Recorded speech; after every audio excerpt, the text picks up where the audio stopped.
নমস্কার, সুপ্রভাত। এখন আমরা বেনুবন ঘাটে এসে পৌঁছে গেছি।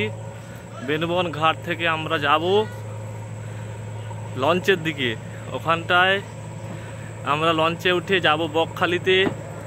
আজকে বকখালি ঘোরা হবে। আর এই সুন্দর সুপ্রভাত, সকাল সকাল এত সুন্দর পরিষ্কার পরিবেশ, খুব ভালো লাগছে। সবাই আসুন, ঘুরতে আসুন, মাঝে মধ্যে ঘুরবেন আমাদের মতো। আমরাও সময় পেয়েছি ঘোরার মতো। তো যাই হোক, ভগবানের আশীর্বাদে আমাদের যাত্রা যাতে ভালো হয় সেটাই কামনা করি।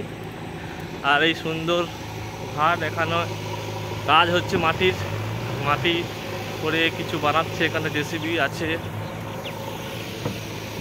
কিছু সাগর মেলার প্রস্তুতি চলছে। সাগর মেলা আর 2 মাস পরেই আছে, জানুয়ারি মাসে। সেই উপলক্ষে প্রচুর কাজ হচ্ছে।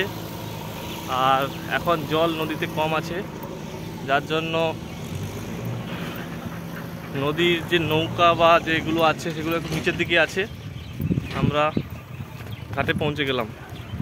তো আমাদের টিকিট এখন ভ্যাসেলে, লঞ্চে উঠলে টিকিট কাটা হবে। তো বেনুবনে সকাল থেকে 1 ঘন্টা অন্তর লঞ্চ থাকে। যাত্রীরা সবাই এসে পৌঁছে গেছে। তো সবাইকে অসংখ্য ধন্যবাদ, শুভেচ্ছা জানাই।